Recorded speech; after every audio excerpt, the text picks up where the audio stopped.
హేమకాంత్ రెడ్డి గురించి చెప్పాలి నేను. శివ కూడా తెలియదు అక్కడ పోయింది, సస్పెన్స్ లో పోతున్నారని చెప్పేసి అనమాట. తర్వాత అసలు డబ్బులు ఎందుకు ఇచ్చారు ఫస్ట్? ఆ కేసులలో ఆ ఎఫ్ఐఆర్ ఫైల్ అయిన దాంట్లో మా పేర్లు నా పేరు కావచ్చు, మా అక్క పేరు కావచ్చు, ఎక్కడ కూడా మా పేర్లు లేవు. మేము ఎక్కడ తప్పు చేసినట్టు మీరు ఎక్కడైనా నిరూపించండి. మేము కంపల్సరీగా ఎక్కడైనా రావడానికి సిద్ధంగా ఉన్నాం. బాధితుల పక్షాన మేము నిలబడడానికి సిద్ధంగా ఉన్నాము. కంపల్సరీగా ఇదైతే గట్టిగా చెప్తా. ఆ ఆంజనేయ స్వామి మీద ఒట్టేసి చెప్తున్నా. మా బంజారా కుల దైవమైనటువంటి సేవాలాల్ సాక్షిగా చెప్తున్నా. తుల్జా భవాని మా అమ్మవారు, తుల్జా భవాని అమ్మవారి పైన అమ్మవారి పైన ఒట్టేసి చెప్తున్నా. మాకు ఈ మైక్రో ఫైనాన్స్ స్కామ్కి ఎటువంటి సంబంధం లేదు. దయచేసి గమనించగలరని చెప్పేసి కోరుకుంటున్నా. అండ్ ఇంకో విషయం ఏంటంటే, బండి శివ అనే వ్యక్తి వేరు, శివ చౌహాన్ అనే వ్యక్తి వేరు.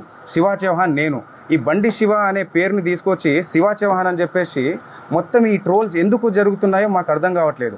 ప్రతి వీడియో పోయినా మా అక్క ఫోటో పెట్టి ఇది చేస్తున్నారు. ప్రధాన నిందితున్న నేనని చెప్పేసి వచ్చిన ఆరోపణ ఏదైతే ఉందో ఈరోజు మంగ్లీ పైన అటాక్గా మారిపోయింది. దీని వెనకాల ఎవరున్నారు ఏంటి అని చెప్పేసి వాస్తవాలు ముందు అది తెలియాల్సిన విషయం. అది డిపార్ట్మెంట్ ముందు పెడుతుంది. ప్రతి ఒక్కరిని శిక్షించాలి, బాధితులకి న్యాయం జరగాలని చెప్పేసి కోరుకుంటున్నాను.